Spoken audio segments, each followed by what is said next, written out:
Hello అండి, అందరికీ నమస్కారం. Welcome to my story Pushpavalli. మరి ఇంకెందుకు ఆలస్యం, పదండి కథలోకి వెళ్ళిపోదాం. అలా అరవింద్ ఆ బ్యాగ్లో ఉన్నది శుభలేఖ కాదు, మృదుల మొబైల్ అని తెలియగానే చికాకుగా పైకి లేచి విసుగ్గా స్నానం చేయడానికి బయటకు వెళ్ళిపోతాడు. ఇప్పటి వరకు బాగానే ఉన్నారు కదా అత్తయ్య, ఉన్నట్లుండి ఇలా మారిపోతారేంటి ఈయన?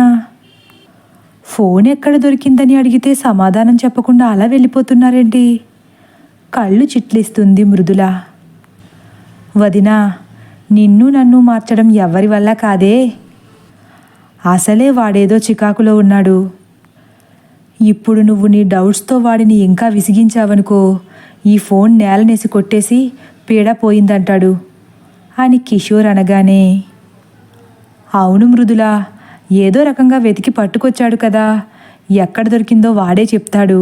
అప్పటి వరకు నువ్వు విసిగించకుండా నోరు మూసుకుని కూర్చో చాలు అంటుంది కమల కూడా. వెళ్ళు, ముందు నైట్ డ్రెస్ తీసి మంచం మీద పెట్టేసిరా. బాగా ఆకలి వేస్తుందన్నాడుగా, తొందరగా ఇంత ముద్ద పెట్టేద్దాం అని కమల వంటగదిలోకి, మృదుల తన గదిలోకి వెళ్ళిపోతారు. కాసేపటి తర్వాత సమయం రాత్రి 9 గంటలు. టీవీలో మమేకమై సీరియల్ చూస్తుంది కమల. ఇంతలో కిషోర్ అనుమానంగా, అమ్మా, అన్నయ్య గాడేంటి ఈరోజు కాసేపు కూడా బయట కూర్చోలేదు? భోజనం చేసిన వెంటనే లోపలికి వెళ్ళి పడుకున్నాడేంటంటావు అంటాడు.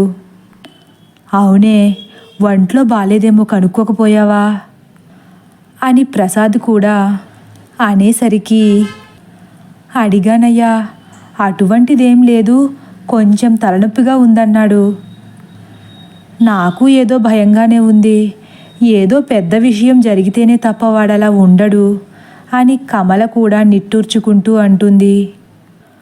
అవునత్తయ్య, బహుశా ఆ తాయెత్తులు కనపడకుండా పోయాయని బాధపడుతున్నారేమో, లేక భయపడుతున్నారో అని మృదుల కూడా అనగానే, చచా, అంత చిన్నదానికి భయపడితే ఇంకెందుకు, వాడి గురించి నాకు బాగా తెలుసు, ఇంకేదో జరిగుండాలి.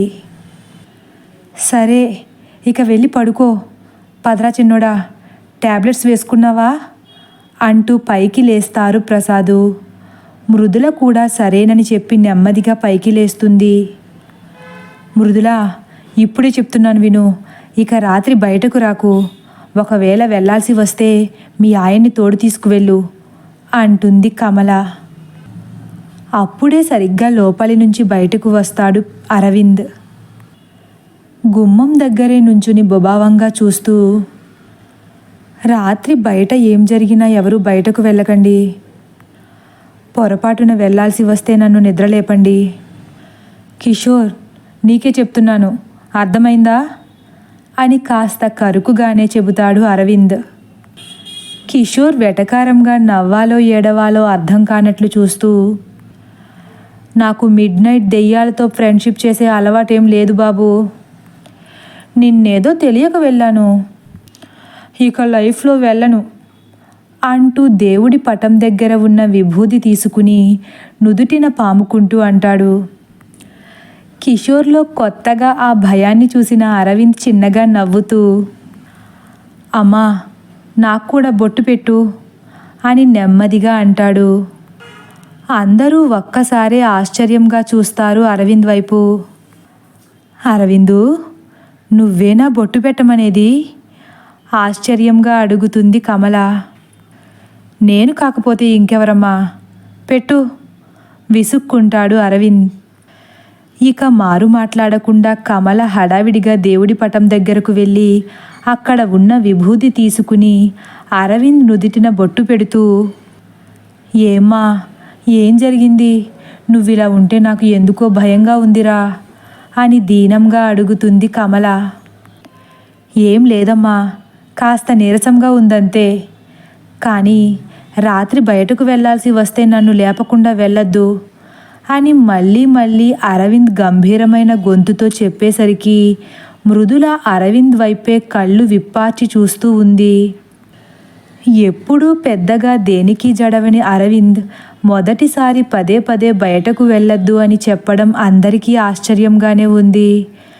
ఇక ఇంట్లో పరిస్థితులు అలా ఉన్నాయిలే కదా అని అనుకుంటూ, సరే నువ్వేం భయపడకు, అయినా రాత్రుళ్ళు బయటకు వెళ్ళాల్సిన అవసరం ఏముంటుంది, పడుకోబోయే ముందే కడుపు ఖాళీ చేసుకుని పడుకోరా, పొద్దుట వరకు మెలకువ రాదని చెప్పినా ఈ వెధవ మాటినడు కదా, బయటకు వెళ్ళి లేనిపోని కుంపట్లు నెత్తిమీద పెడతాడు అని విసుక్కుంటూ కిషోర్ వైపు చూస్తుంది కమల. నేను పెట్టడమేంటే, ఈ కొంపలో కుంపటి పెట్టింది ఎవరు, నీ పెద్ద కొడుకు కోడలు కాదా, వాళ్ళిద్దరూ సరదాగా అర్ధరాత్రి సినిమాకు వెళ్ళి ఆ పుష్పవల్లిని ఇంటికి తీసుకువస్తే పాస్ పోసుకుంటానికి వెళ్ళిన నన్ను తిడతావేంటి, సినిమాకి వెళ్ళి వచ్చిన వాళ్ళు నన్ను, అంతేగాని నా మీద పడతావేంటి, కొంచెం ఉంటే నీ పెద్ద కొడుకు కోడలు చేసిన పనికి రాత్రి నేను పైకి పోదును తెలుసా, కొంచెం కూడా జాలి లేదు నా పైన అని గబగబా అనేస్తాడు కిషోర్. కిషోర్ మాటలకు అరవింద్ కిషోర్ వైపు జాలిగా చూస్తూ, సర్లే బయటకు వెళ్ళిరా, మరీ చెప్తున్నాను కిషోర్, బయటకు వెళ్ళకు, వెళ్ళాల్సి వస్తే మాత్రం నన్ను తప్పనిసరిగా లేపు, అమ్మా నాన్న మీరు కూడా, మీకు ప్రత్యేకంగా చెప్పక్కర్లేదు అని మళ్ళీ చెప్పడంతో, ఎందుకు అన్నిసార్లు చెబుతున్నారు, వాళ్ళు వెళ్ళనంటున్నారుగా అంటుంది మృదుల. వెంటనే కమల ఒక్కసారే వెనక్కి చూసి, అదేంటే అంత మాట అన్నావు, ఓ మీ ఆయన నీకు చెప్పకుండా మాకు జాగ్రత్తలు చెబుతున్నాడనా ఉడికిపోతున్నావు అంటుంది.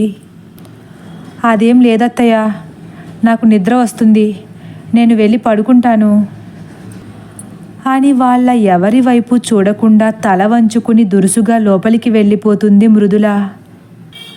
మృదుల తీరు ముగ్గురికి విడ్డూరంగా అనిపించినా మౌనంగా చూస్తుండిపోతారు. అరవింద్కి కూడా మృదులకు ఎందుకు కోపం వచ్చిందా అన్నట్లు వెళుతున్న మృదుల వైపే చూస్తున్నాడు. ఏమైంది అలా వెళ్ళిపోతున్నావు, మృదులా ఓయ్ నిన్నే అని మళ్ళీ పిలవడానికి ప్రయత్నిస్తుంది కమల. మృదుల ఏమాత్రం వెనక్కి తిరగకుండా, ఏం లేదత్తయ్య నాకు నిద్ర వస్తుంది అంటూ వాళ్ళు చూస్తుండగానే దురుసుగా మంచంపై వాలిపోయి అటువైపు తిరిగిపోతుంది. ఎప్పుడూ లేనిది మృదుల తీరు ప్రసాదుకి కూడా వింతగా అనిపిస్తుంది. ఆ పిల్లకు ఎందుకో కోపం వచ్చినట్లుంది, కోప్పడకుండా నెమ్మదిగా బుజ్జగించు, ఎప్పుడు చూడు విసుక్కుంటూనే ఉంటావు, వెళ్ళు అని అరవింద్కి చెబుతూ, ఏం చూస్తున్నారు మీరు పదండి అంటూ ఆయన గదిలోకి వెళ్ళిపోతారు ప్రసాదు. అవునరా, దానికి ఏదో తిక్క వచ్చినట్లుంది, వెళ్ళి చూడు, దానికి కూడా బొట్టు పెడదామనుకున్నాను, ఈ లోపులోనే తుస్సొచ్చేసింది, సరే కాస్త బొట్టు పట్టుకెళ్ళి పెట్టు అంటూ మళ్ళీ దేవుడి గూడు దగ్గరకు వెళ్ళి కాస్త బొట్టు తను పెట్టుకుని ప్రసాదుకు కూడా పట్టుకెళ్తుంది కమల. ఏం ఉండదులేమ్మా, దానికి నేను నచ్చ చెప్తానులే, వెళ్ళి పడుకోండి అంటూ కాస్త విభూది తీసుకుని లోపలికి వెళ్తాడు అరవింద్. అటువైపు తిరిగి ఉన్న మృదుల దగ్గరకు బొట్టు పట్టుకుని ఏమీ మాట్లాడకుండా నెమ్మదిగా వెళుతున్నాడు అరవింద్. వద్దు, నాకేం బొట్టు పెట్టక్కర్లేదు ఇటువైపు తిరగకుండానే కోపంగా అంటుంది మృదుల. దేవుడి బొట్టు దగ్గర పంతాలేంటి, అయినా ఇప్పుడు ఏమైంది నీకు, ఇప్పటి వరకు బాగానే ఉన్నావు కదా అంటూ చేతిని మృదుల నుదుటి దగ్గరకు పెట్టబోతాడు. మృదుల వద్దు అని పెద్దగా అరుస్తూ మంచానికి ఆ పక్కకు జరిగిపోతుంది. అరవింద్ కోపంగా చూస్తూ, మృదుల విసిగించకు అంటాడు. మీరు ఇప్పుడు గనుక బొట్టు పెడితే నేను బయటకు వెళ్ళి పడుకుంటాను. మృదుల కూడా కోపంగానే సమాధానమిస్తుంది. ఏం మాట్లాడుతున్నావు, పిచ్చి పట్టిందా, బొట్టు వద్దంటావేంటి, పిచ్చి పట్టలేదు, దెయ్యం పట్టింది, అందుకే బొట్టు వద్దంటున్నా, నీకు ప్రత్యేకంగా పట్టాలా మృదులా అంటూ మంచంపై కూర్చుంటాడు అరవింద్. అంటే నేను దెయ్యాన్ని అంటున్నారా? కాదు కాదు, నీకన్నా దెయ్యాలే బెటర్ అంటున్నా. మీరు ఇలానే నన్ను అందరి ముందు చులకన చేస్తూ ఉండండి, నిజంగానే దెయ్యంలా పట్టి పీడిస్తాను. ఆ బొట్టేదో మీ ముఖాన్నే పెట్టుకుని ఎక్కువగా మాట్లాడకుండా పడుకోండి. పంతాలెందుకు? ఎందుకైనా మంచిది పెట్టుకో మృదులా. నా మాట విను. నీ చిన్నపిల్ల వేషాలు ఇటువంటి విషయాల్లో పనికిరావు. ఇలా రా అని బ్రతిమాలినట్లు అడుగుతాడు అరవింద్. వద్దంటున్నానుగా, నేను మీ అంత పిరికిదాన్నేం కాదు. ఇప్పటి వరకు మీకు దేవుడున్నాడని కూడా గుర్తులేదు, కానీ మీ అవసరం వచ్చేసరికి దేవుడు అవసరమయ్యాడు. మృదుల మాటలు అరవింద్కి ఇంకా విసుగు తెప్పించేలా అనిపిస్తున్నాయి. పూజలు వ్రతాలు చేసే వాళ్లకు మాత్రమే దేవుడిపై నమ్మకం ఉన్నట్లా ఏంటి? నీ పిచ్చి కాకపోతే. అవును, అవసరం వచ్చినప్పుడు ఆయనే అందరికీ దిక్కైనప్పుడు ఆయన్ని కాక ఇంకెవరిని వేడుకుంటాం? అరవింద్లో కూడా కాస్త అసహనం తొంగి చూస్తుంది. అంటే మీకు అవసరం లేనప్పుడు దేవుడు గుర్తురాడా మీకు? మృదుల కూడా గంభీరంగానే అడుగుతుంది. ఆపు మృదుల, ఏమైంది నీకు ఇలా ప్రవర్తిస్తున్నావు? నీ ఫోన్ నీకు తెచ్చిచ్చాను కదా. అసలే నా టెన్షన్లో నేనుంటే బొట్టు పెట్టుకున్నానని రాద్ధాంతం చేస్తున్నావు. ఇది మంచి పద్ధతి కాదంటున్నా. మీకు అంత భక్తే గనుక ఉంటే ఇలా మీ అవసరానికి భగవంతుణ్ణి వాడుకోవద్దు. ఏం మాట్లాడుతున్నావు మృదుల? నా మెదడు నమిలేయకే. నీకు అంత ధైర్యమే ఉంటే నువ్వు పెట్టుకోవడం మాని నన్ను మాత్రం ప్రశాంతంగా పడుకోనివ్వు అని మంచంపై వాలిపోతాడు అరవింద్. బాగుంది, చాలా బాగుంది. నన్ను పెట్టుకోవడం మానేయమంటున్నారు అంటే మీరు బాగుండాలి, నేను ఏమైపోయినా మీకు పర్లేదు, అంతే కదా? మీరు మీ కుటుంబం బాగుంటే చాలు. మీలో ఇంత స్వార్థం ఉందనుకోలేదు. ఎప్పటికీ కోడలు పరాయిదే అన్నట్లు చేశారు. ఇక చాలు. చాలా నిట్టూర్పుగా అంటుంది మృదుల. అరవింద్కి మృదుల ఏం మాట్లాడుతుందో అస్సలు అర్థం కాక అయోమయంగా చూస్తూ, వామ్మో నీకో దండం. ఇప్పుడు నేను బొట్టు పెట్టుకున్నందుకు ఇంత రాద్ధాంతం చేస్తున్నావా? నీకో నమస్కారం తల్లి.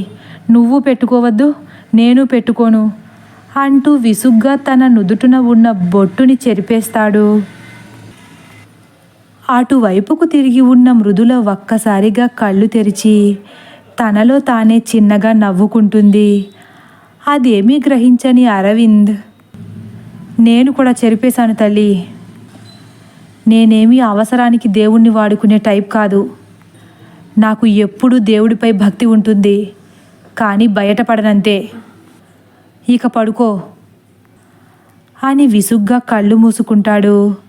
మృదుల మాత్రం కళ్ళు తెరిచి నవ్వుతూ చూస్తూ ఉంది.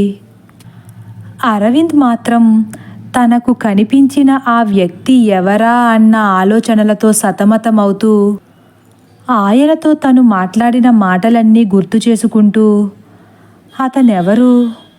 ఆయన నిజంగా పద్మనాభం గారి బంధువేనా, లేక పుష్పవల్లి అయ్యుండదు. రేపు పద్మనాభం గారిని కలిస్తే తప్ప ఈ ప్రశ్నకు సమాధానం దొరకదు.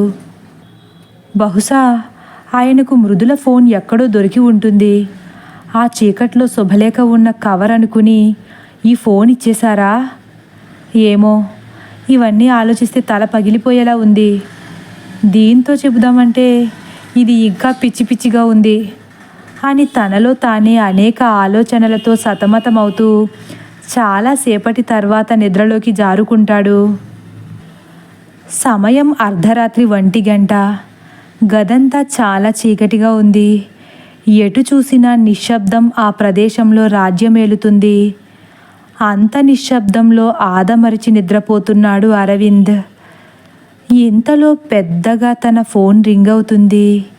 తన ఫోన్ రింగ్ అయ్యే శబ్దం ఆ గదంతా వినిపిస్తుంది. 2 నిమిషాల వరకు ఫోన్ అలా రింగ్ అవుతూనే ఉన్నా అరవింద్కు మెలకువ రాదు. ఫోన్ రింగ్ అవ్వడం ఆగిపోయింది. కాసేపటి తర్వాత మళ్ళీ రింగ్ అవుతుంది. ఇప్పుడు కూడా అరవింద్ గాఢ నిద్రను ఆ ఫోన్ రింగ్ ఏమాత్రం కదపలేకపోతుంది. ఇంతలో అరవింద్ భుజంపై చేయి వేసి, ఏవండి ఏవండి అని మృదుల అరవింద్ని తట్టి లేపుతుంది. అరవింద్ ఒక్కసారే ఉలిక్కిపడి లేచి ఆ చీకట్లో కంగారుగా అటూ ఇటూ చూస్తూ, ఏమైంది మృదుల, ఈ టైంలో ఫోన్ ఎవరు చేస్తున్నారు అని కంగారుగా అంటూ పక్కనే టేబుల్పై ఉన్న ఫోన్ని చేతిలోకి తీసుకుంటాడు. ఫోన్ రింగ్ ఒక్కసారే ఆగిపోయింది. కళ్ళు నులుముకుంటూ ఫోన్ చేసింది ఎవరో అని లాక్ తీయగానే వాట్సాప్లో చాలా మెసేజెస్ వస్తున్నాయి. ఈ టైంలో ఎవరు చేస్తున్నారు అని అనుకుంటూ ఆ మెసేజ్ వైపు చూసి ఆశ్చర్యపోతాడు. అరవింద్ కళ్ళు భయంతో పెద్దగా తెరుచుకుంటాయి. వెంటనే పక్కకు తిరిగి, మృదులా అని పెద్దగా అరుస్తాడు. పక్కన చూస్తే మృదుల లేదు. ఒక్కసారి నిర్ఘాంతపోయి గబాలున లేచి కూర్చుని ఆయాసపడుతూ, నన్ను తీసుకెళ్లకుండా బయటకు వెళ్ళొద్దన్నాను కదా, ఈ తింగరిది బయటకు వెళ్ళిందా ఏంటి అని కంగారుగా ఫోన్ మంచం మీద పడేసి హడావిడిగా బయటకు బయలుదేరతాడు. తదుపరి భాగం కోసం వేచి ఉండండి. ఒకవేళ నా కథ కానీ మీకు నచ్చినట్లయితే లైక్ చేసి సబ్స్క్రైబ్ చేయడం మర్చిపోకండి. Thank you for watching.